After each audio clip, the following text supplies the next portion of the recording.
Our program for today, osteoporosis and vitamin K2.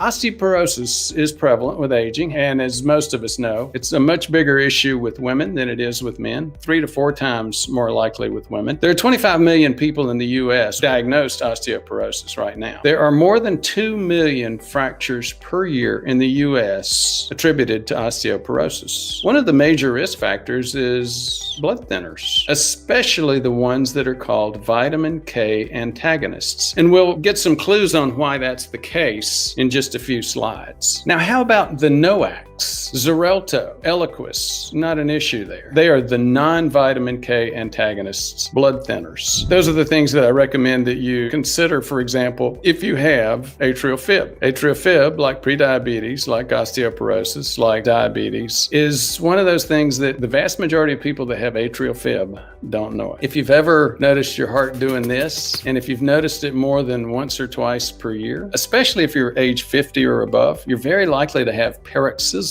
atrial fibrillation. So as you hear us talk about the vitamin K antagonists and osteoporosis, the issue starts to come up of which vitamin K are we talking about? There's actually vitamin K1, vitamin K2, and there may be some others, but we're going to focus on those two. We're going to focus on an article called Regulation of Bone Remodeling by Vitamin K2. You see, the issue is bone is constantly being remodeled. Well, if you're remodeling a house, what's the first thing you have to do? You have to take out everything that's in it. And then after you take stuff out, then you put the other stuff back in. Well, that's where we get into the issue of Med Student 101, osteoclasts and osteoblasts. Remember, clast has a C in it and it's cutting. Osteoclasts are these cells that go in and they take out bone matrix, as you see here in this picture. Osteoblasts, on the other hand, are the guys that come back in the remodeling and put down new bone. So what does that got to do with vitamin K2? Hang on, we'll get there in just a minute. So the study that we talked about, we mentioned a minute ago, Regulation of Bone Remodeling by Vitamin K2, was what we call a meta-analysis. In other words, they looked at multiple different intervention studies. The dosage that they looked at was, as I said, 45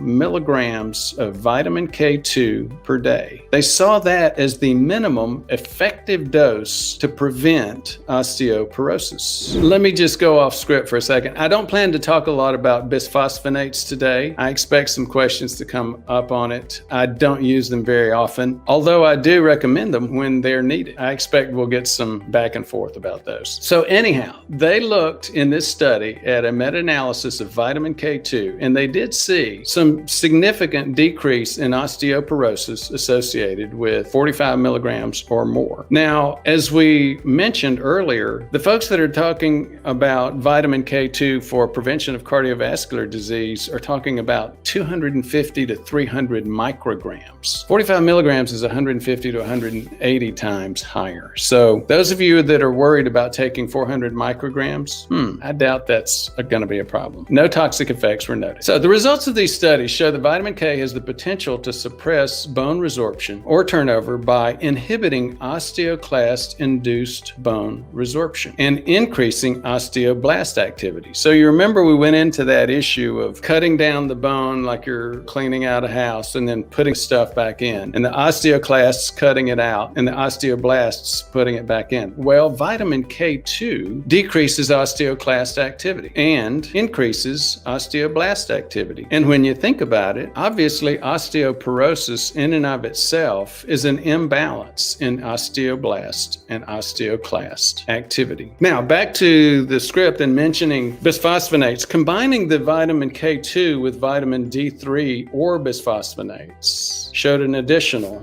protective effect.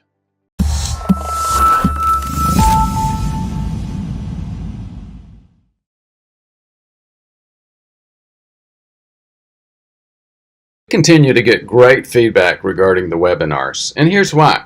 You know, on the internet, when you hear a webinar, you expect for somebody to try to sell you something. We're not doing that. We're trying to tell you something. People are coming in with their labs from Quest, inflammation panel, OGTT, insulin survey response, And then they're finding out, do I have inflammation? Do I have insulin resistance? And where does that fit in terms of other folks? We're getting ready to start one for CIMT as well. So again, people are really excited about finding out their own status. Looking forward to seeing you there. Thanks.